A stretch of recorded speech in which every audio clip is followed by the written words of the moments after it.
Muy bien, pues vamos a nuestro ratito de visión global del Nuevo Testamento.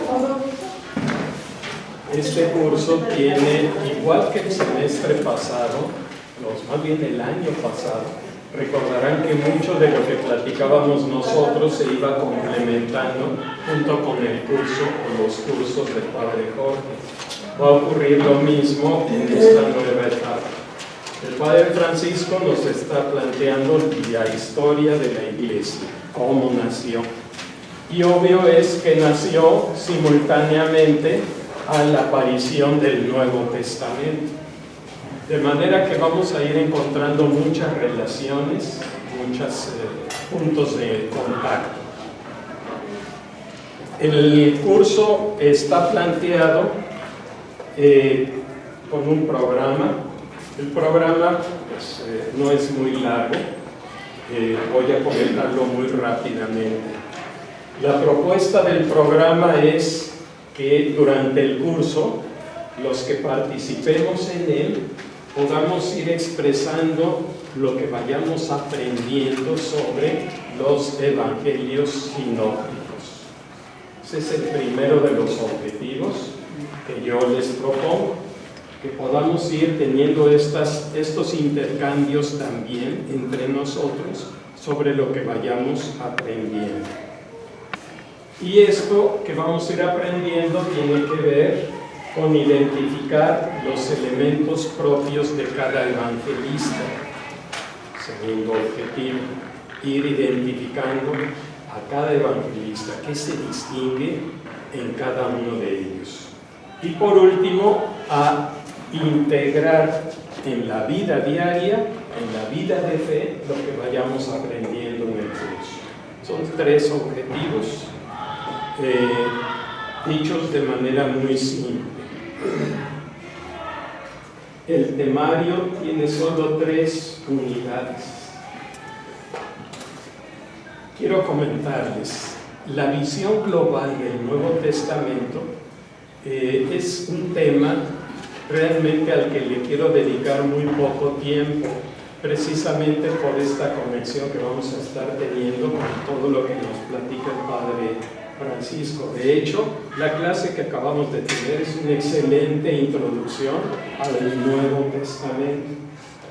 De manera que no le vamos a dedicar mucho tiempo al Nuevo Testamento en su conjunto, sino que nos vamos a enfocar más en los evangelios sinópticos. Por eso el título del curso es Visión Global del Nuevo Testamento, y luego dice 2 puntos, Evangelios sinópticos. Entonces, lo medular del curso son los evangelios sinópticos. Por eso la primera unidad abarca pues, unos comentarios muy breves sobre el Nuevo Testamento para ubicarnos allí, y el origen y naturaleza de los evangelios sinópticos. Este es el título de la primera unidad. No les leo todos los incisos porque es muy aburrido, mejor ahí lo vamos a ir apuntando conforme los vayamos viendo. La segunda unidad, el Evangelio según Marcos, y la tercera y última, el Evangelio según Mateo. Hay 3 evangelios sinópticos. El tercero, que no vamos a alcanzar el tiempo porque son poquísimas clases, es el de Lucas. Y el cuarto evangelio, que todos conocemos, es el Evangelio de San Juan. Y ese evangelio no entra dentro del grupo de los sinópticos. Y ya veremos con qué se come eso, qué quiere decir eso, sinópticos. Entonces la tercera unidad es el Evangelio según Mateo. Y ese es todo el curso, simple. En cada uno de los evangelios nos vamos a asomar a la dimensión literaria, a la dimensión histórica y a la dimensión teológica. Son los incisos de cada una de esas unidades. Su dimensión literaria, su dimensión histórica, su dimensión teológica. Muy bien, y pues ya, eso es básicamente la evaluación del curso. ¿Cómo se acredita el curso? Ya dijimos la vez pasada, viniendo, solamente asistiendo. No hacemos exámenes, no lo acostumbramos, sino basta con asistir. Y al terminar los 3 cursos de este semestre, entregamos un reconocimiento a quienes sean acreedores del mismo. Muy bien, y hay una bibliografía, y esto lo voy a subir también a internet, ahí lo pueden consultar. Si alguien quisiera tener completo a detalle esto, pues le sacamos copia en la misma papelería Carlitos. Ya somos clientes. ¿Perdón? No, todavía no. Esto apenas ahorita lo alcancé a redactar. Bueno, pues esa es la visión general del curso.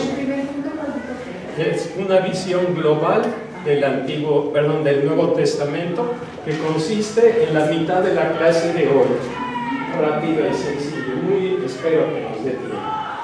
Comentamos la vez pasada que vamos a tener este libro para aprovechar de hacer grupos de reflexión y pequeños debates.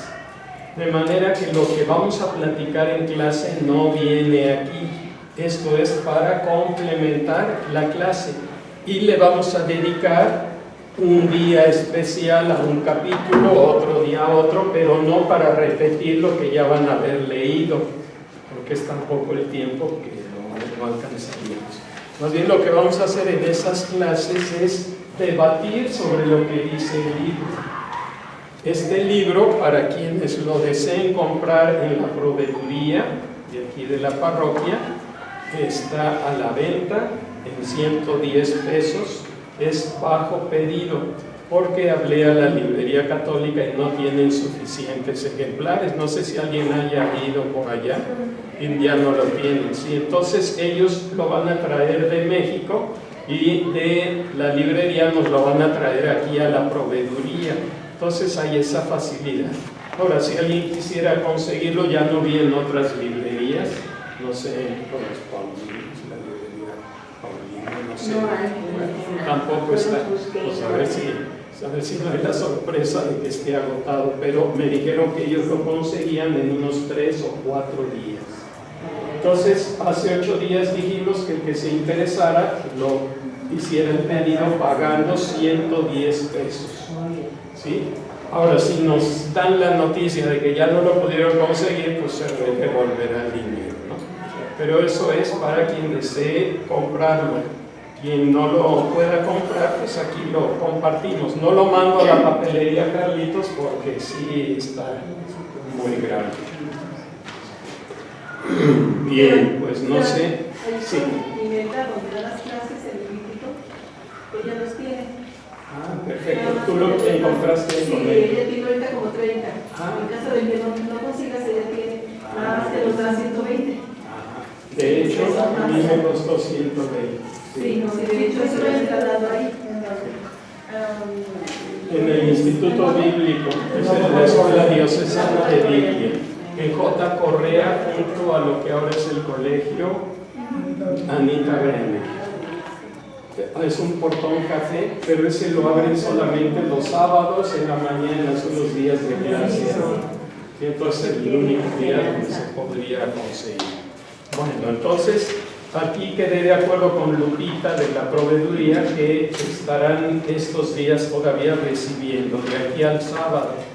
Ya el lunes ya se pedí, ¿de acuerdo? Con quienes hayan estado. Bueno, entonces no viene aquí lo que vamos a platicar en clase.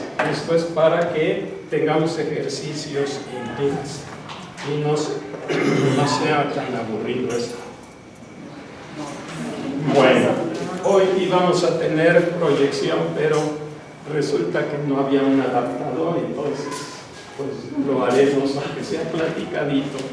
Sí, en el PowerPoint íbamos a platicar de algunas cosas. Lo primero, el Nuevo Testamento. ¿De dónde salió la religión cristiana? ¿De dónde nació? tenemos muy claro que nace con la venida de Cristo. Y nos llamaron los antioqueños cristianos, porque Dios, miren, esos seguidores de un tal Cristo, pues son los cristianos. Pero ¿de dónde nació? Si nos salimos y vemos desde fuera, ¿de dónde nació nuestra religión? Pues nuestra religión tiene su antecedente en otra religión. ¿Cuál es esa otra religión? El judaísmo. Jesús, María, José eran judíos.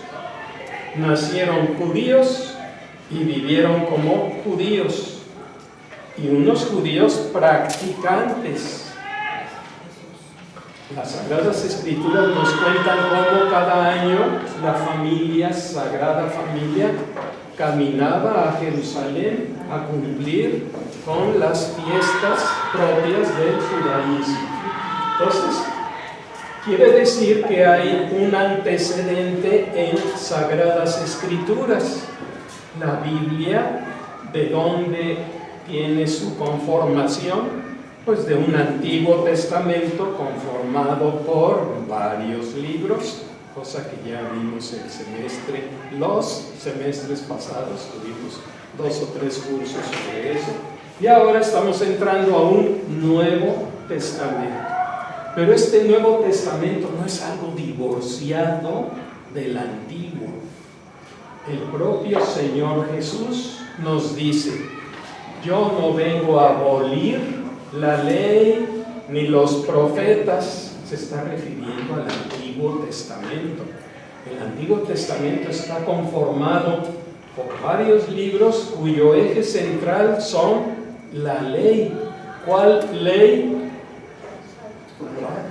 Claro, la ley mosaica, la ley del judaísmo. ¿Cuál es esa ley mosaica?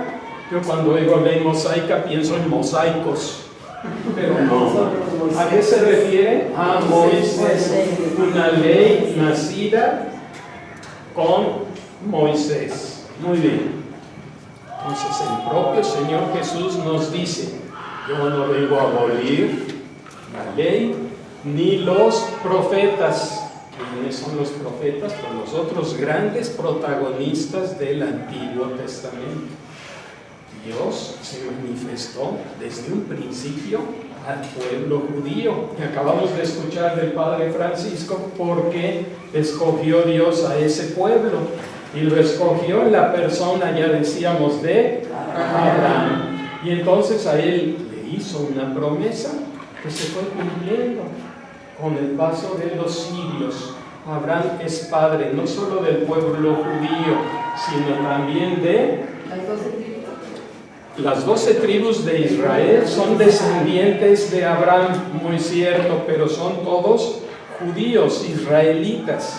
Pero además tuvo un hijo con una esclava. Los árabes también tienen como padre a Abraham. Ismael, hijo de Abraham, es el padre de los árabes. Bien, entonces es patriarca. ¿Qué quiere decir patriarca? Padre. Y es un padre de muchas naciones. Fíjense, en nuestro siglo XXI, ¿cuántas naciones hay del lado árabe? ¿Cuántas naciones somos cristianos y los propios judíos? Bien, entonces estamos encuadrando el Nuevo Testamento como una continuación, pero los judíos tendrían que decir: ya basta, si con toda la Torá, con todas las leyes, con todos nuestros libros, basta, ya Dios nos ha hablado. Nosotros cristianos sabemos que el Nuevo Testamento es plenitud del Antiguo. Ya de alguna manera, desde el Antiguo Testamento nos había sido anunciado todo lo que se nos manifestaría en el Nuevo Testamento. La figura del Mesías había sido ya profetizada desde el Antiguo Testamento. De hecho, los judíos en la actualidad siguen esperando al Mesías. De manera que ahora la figura de Cristo para los seguidores, nosotros seguidores de Cristo, es precisamente el cumplimiento de la gran promesa. Por fin nos llegó el Mesías, el Salvador. Bien, Nuevo Testamento es entonces cumplimiento, plenificación del Antiguo Testamento. En el Nuevo Testamento, ¿se acuerdan cuántos libros hay que nos dijeron el semestre pasado? Ya me dijo. Vamos un momentito. 27. Muy bien, qué buena memoria. Muy bien, 27 libros tiene el Nuevo Testamento. Bien. ¿Y qué libros integran al Nuevo Testamento? Pues un grupo de cartas que mandaban los apóstoles a comunidades, a personas, cartas. ¿Cuántas son? 21. Ya esas se las digo. Pero para completar el número que nos hizo favor Angelita de dar, faltan 6. ¿Qué otros 6 libros serán? 4 evangelios. 21 más 4, 25. Ya nomás nos faltan 2. Muy cierto. Hechos de los Apóstoles y Apocalipsis. Ese es el Nuevo Testamento.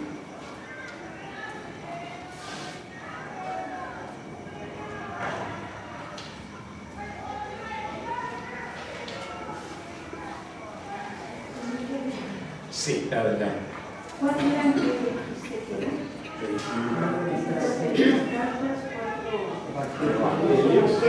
Apocalipsis y Hechos. Esteban, sí. Nada más una cosa sobre lo que dijo Esteban. Jesús no vino a quitarse estas leyes. Yo creo que esto va a abundar. Más bien quería comentar sobre Jesús no las quita, pero sí redimensiona. Claro. Así es. Cuando dice el sábado no está hecho para la ley, está hecho para mí, resignifica a partir de una práctica que habían distorsionado. Así es, muy acertado, muy cierto. Aunque hay algunos teólogos que ven en Jesús a un verdadero revolucionario. ¿Por qué? Porque en el contexto de su tiempo, lo que él venía a decir rompía con muchas cosas que venían desde el Antiguo Testamento. Vamos, con muchas de las prácticas, de las costumbres de muchos judíos, no de todos, pero sí de muchos. ¿Sí? Entonces, algunos lo ven así como alguien que rompe estructuras.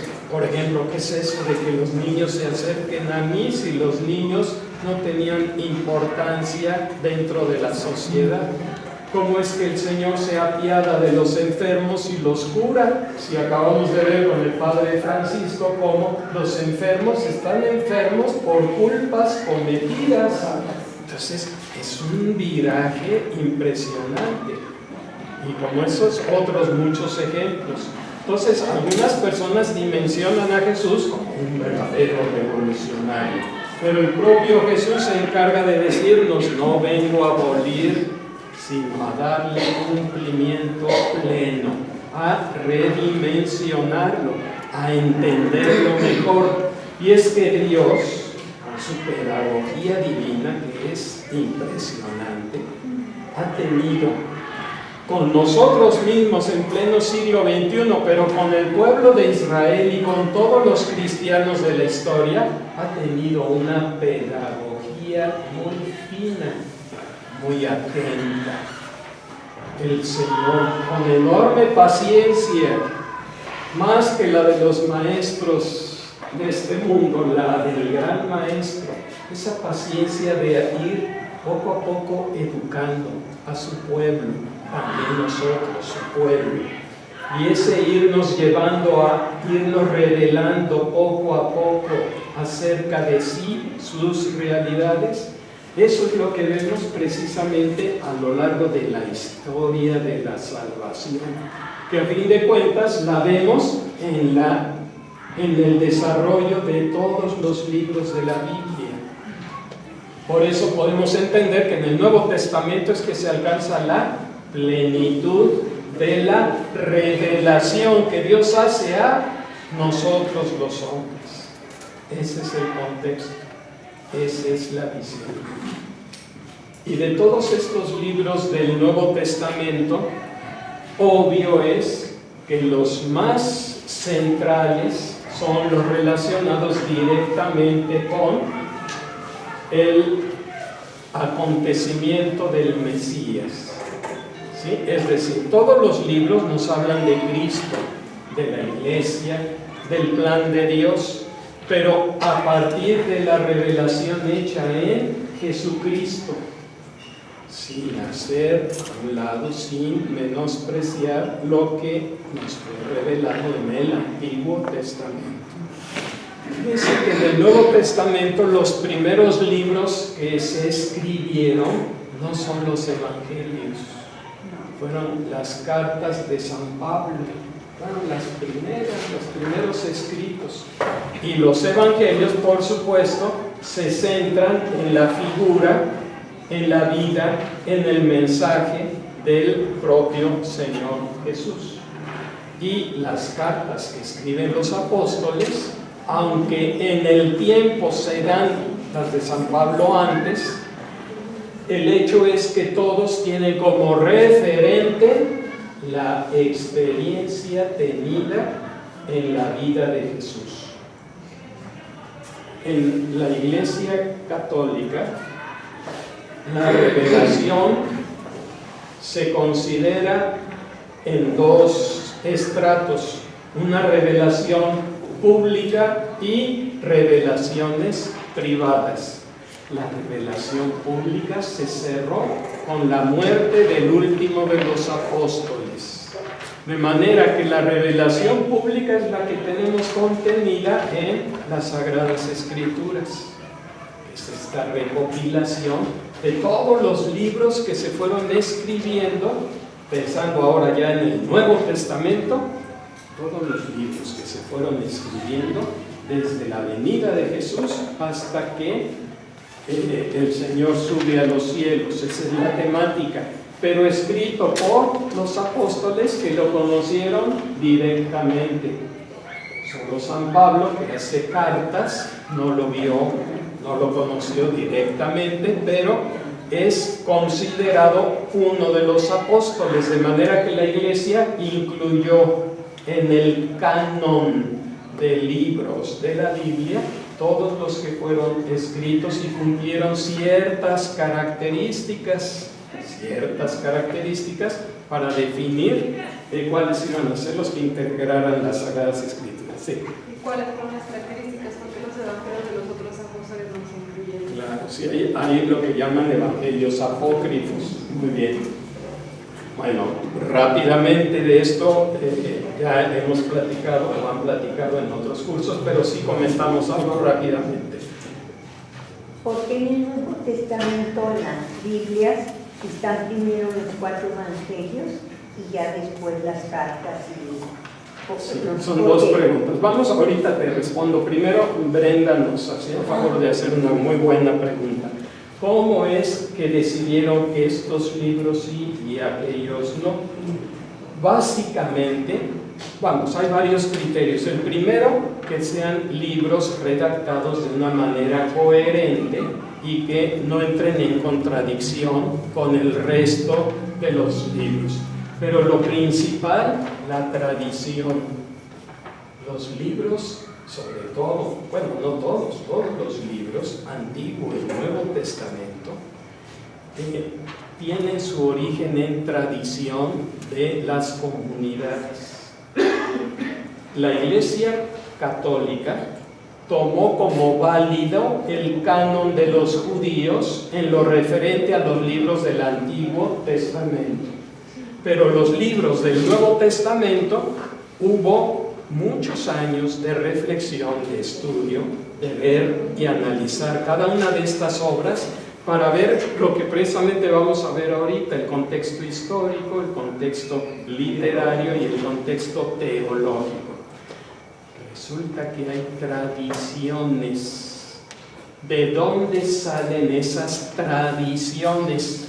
Ah, pues de los que vieron con sus propios ojos a Jesús. ¿Sí? Quienes lo vieron, impactados por sus milagros, su predicación, las cosas que hacía, y después iluminados por el Espíritu Santo en Pentecostés, hacen que todo lo visto, lo vivido, lo compartido con el Maestro sea algo que se tiene que conservar muy bien y conservarlo de tal manera que nadie se le ocurra empezarle a distorsionar en un ápice, porque si alguien empieza a dar interpretaciones que distorsionan el mensaje que escuchó el que escuchó ahí, lo que vio el que estaba allí, entonces hay un problemón, porque entonces la Biblia que hoy nos ha llegado pues son interpretaciones de las interpretaciones de las interpretaciones, y eso pierde. Y vamos a ver que hay una situación científica detrás de todo esto, pierde validez, porque pues quién sabe si de veras lo que dicen que dijo, lo dijo. Entonces las tradiciones nacen de esa experiencia que tuvo mucha gente, no solo los 12, mucha gente que lo vio un día en un lugar, otro día en otro, etc. Alguno vio una cosa, otro vio otra. A uno le tocó la multiplicación de los panes, a otro le tocó ver cómo curaba al ciego de nacimiento, etcétera, etcétera. Pero todo eso que a nivel social se supo y se vio de ese gran Maestro, que después fue aceptado y manifestado no solo como un Maestro, sino como el Hijo de Dios.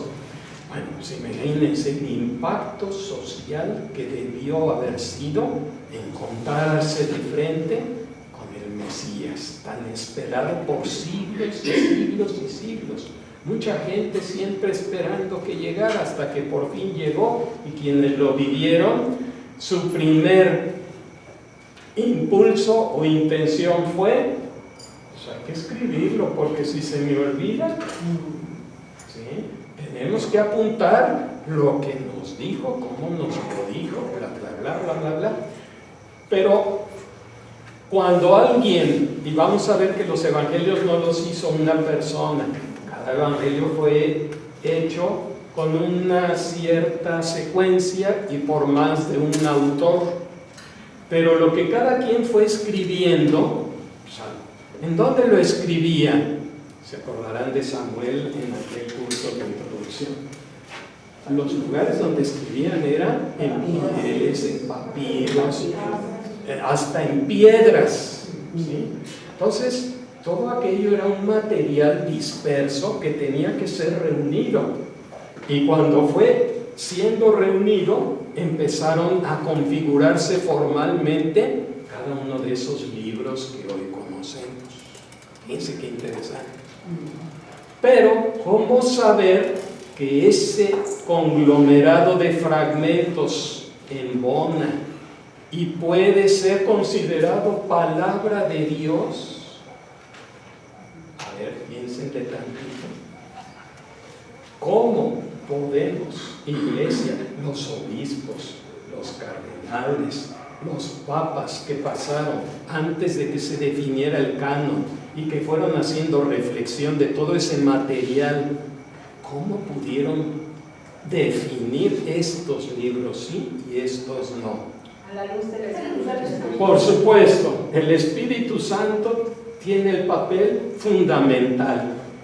Pero desde el punto de vista humano, arqueológico, histórico, literario, coincidían las historias. Tenía que haber coincidencias, porque si algo no coincide, o el uno está mal o el otro está mal. De hecho, el gran milagro de Qumran, al que se refirió el padre hace un rato, vino a ratificar algo que durante siglos ya habían dado como los libros sagrados.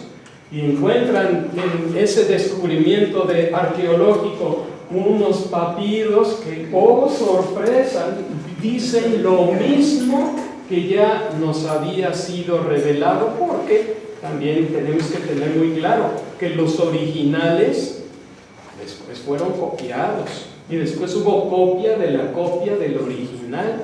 Los originales actualmente, los que como se han ido encontrando, pues están en museos bien resguardados, ¿verdad? Pero entonces, ¿cómo saber cuáles sí y cuáles no? Repito, básicamente por la tradición.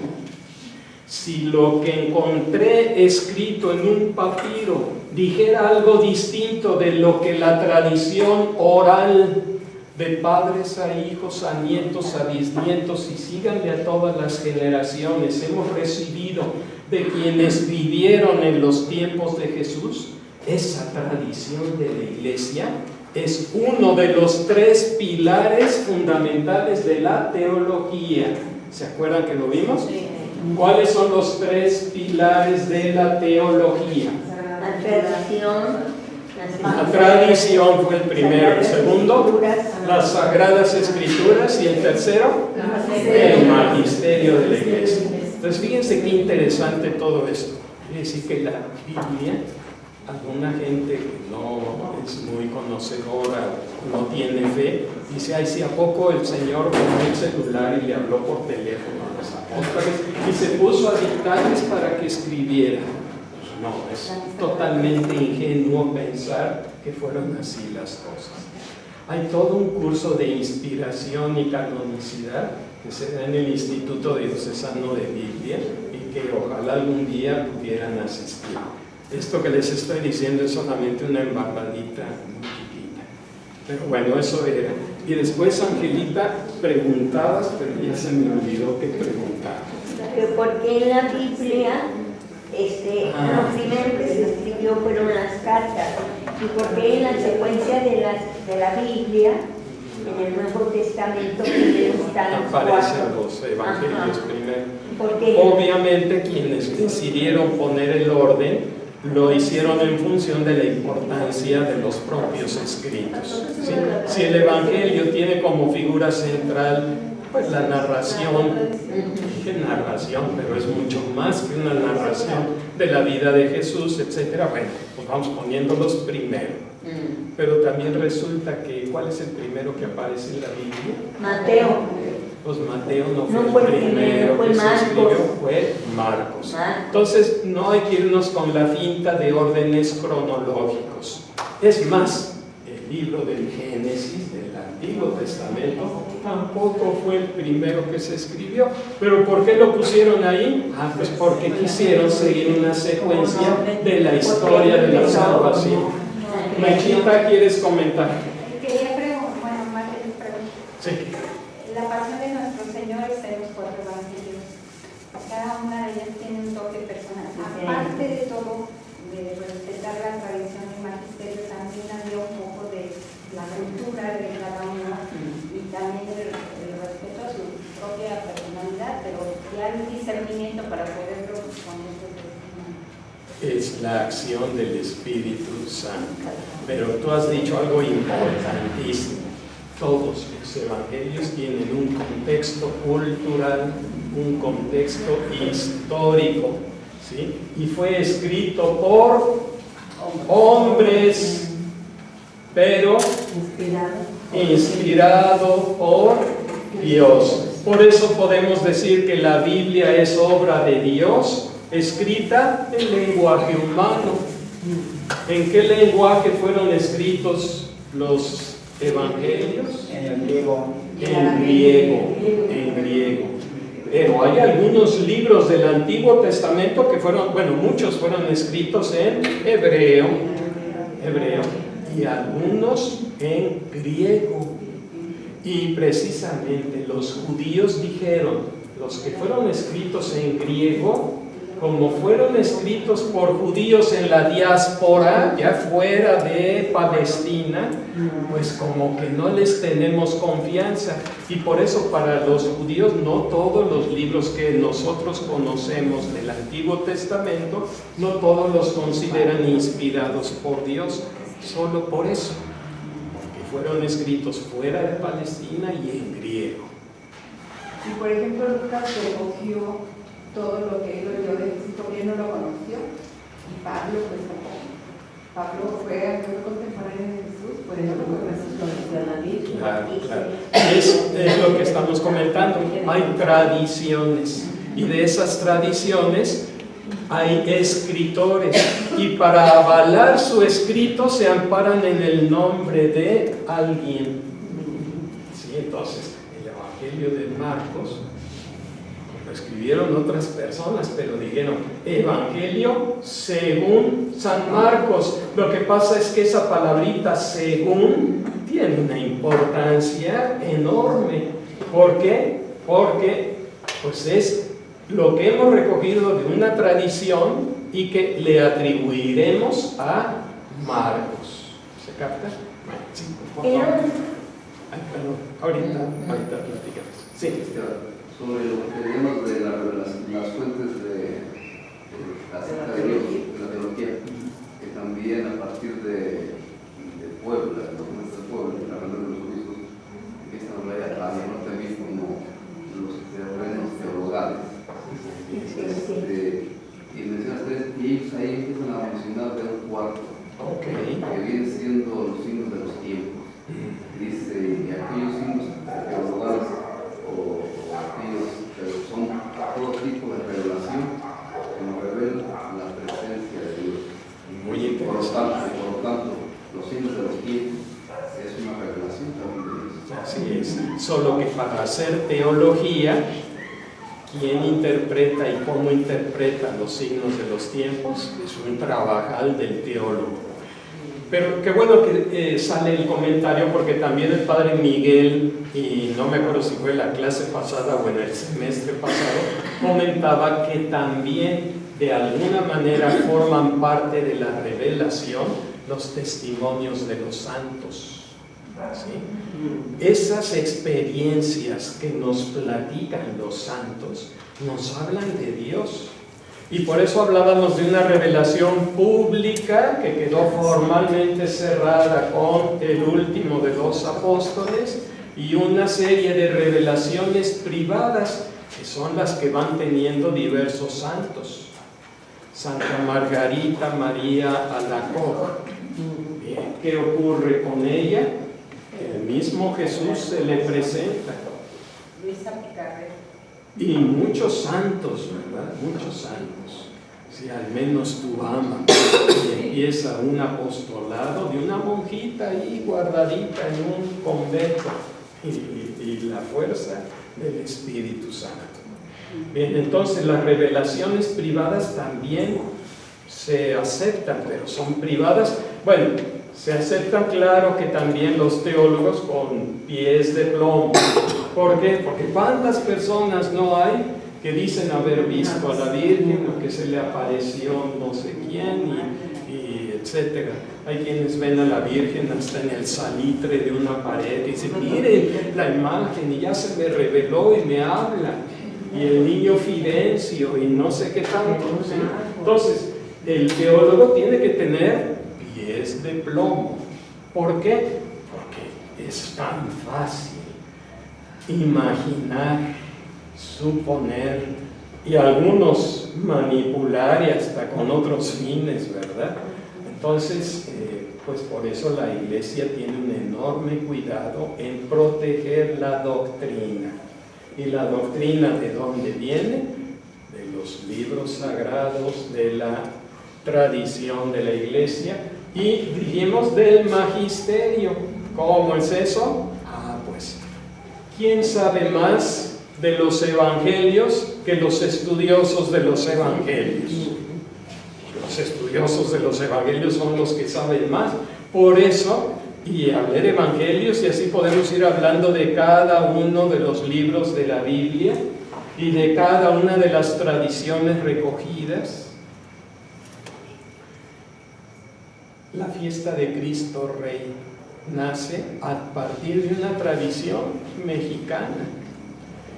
El dogma de la Asunción de la Virgen, cuando nació, pues apenas en el siglo XX. ¿Y de dónde? De una tradición que ya venía desde los tiempos de los apóstoles, pero que no se había declarado formalmente. La Virgen fue llevada en cuerpo y alma al cielo. Eso lo hacen los teólogos después de tantos siglos. Es el trabajo del teólogo, ¿sí? No puede estar divorciado de la tradición. Y la tradición tiene una asistencia, ya por fe lo decimos, lo afirmamos, tiene asistencia del Espíritu Santo. Y el magisterio de la Iglesia está inspirado por el Espíritu Santo. Y la Iglesia sigue viva y operante a pesar de las muchas crisis por las que ha pasado gracias a el Espíritu Santo. Por eso va a ser tan interesante el curso de Historia de la Iglesia. Ahorita historia de la Iglesia antigua, después será la moderna, y veremos qué barbaridad. ¿Cómo ha sido posible que la Iglesia sobreviva de unas crisis impresionantes? Bueno, ahorita que estamos en el tema con el Padre Francisco del inicio, ¿cómo es posible que de 12 asustados señores que fueron a esconderse después de que vieron crucificado a su maestro, cómo es que esa pandilla no se acabó cuando ya mataron al líder? Estoy usando unas palabras que usaría alguien que no comprende y lo ve desde fuera. Pero los que lo vemos desde adentro, pues cuál pandilla y cuál señor al que se murió y ahí se acabó todo.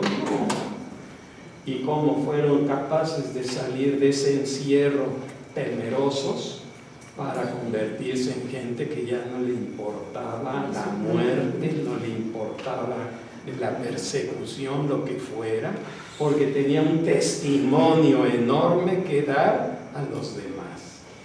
Entonces, ¿cómo la Iglesia puede crecer a los niveles que creció durante tantos siglos? Eso es lo interesante de la historia de la salvación. Bueno, pues todo eso fue para decir visión muy general, pero demasiado general del Nuevo Testamento. Y medular en el Nuevo Testamento, lo que les iba a pasar yo por la presentación, ¿qué significa evangelio? Vamos ahora sí a evangelios. Fíjense, la palabra evangelio viene del griego y tiene dividido dos partes. La primera, eu, que significa bien, bueno, favorable, feliz, dichoso. Y ahí viene la palabra eutanasia. Y ahí viene la palabra eugenesia. ¿Sí? ¿Qué es eutanasia? Una buena muerte, un bien morir. Claro que no lo aceptamos. Y fue uno de los grandes temas de bioética. Entonces, evangelium será un mensaje bueno, de algo muy favorable. De ahí tenemos el primer acercamiento a los evangelios. Muy bien, el evangelio es pues algo que surge apareciendo un hombre divino. Jesús es el evangelio mismo. Y este mensaje y mensajero reunido en Jesús, pues causan una gran alegría. Su venida es acogida con alegría. Así se refiere un señor de nombre Flavio Filóstrato a Apolonio de Tiana. Es un libro que se llama Vida de Apolonio de Tiana. Y este hombre Flavio se refiere a Jesús como un hombre divino que es bien recibido con alegría por todos. ¿Por qué? Porque es un mensajero que trae la gran noticia. ¿De acuerdo?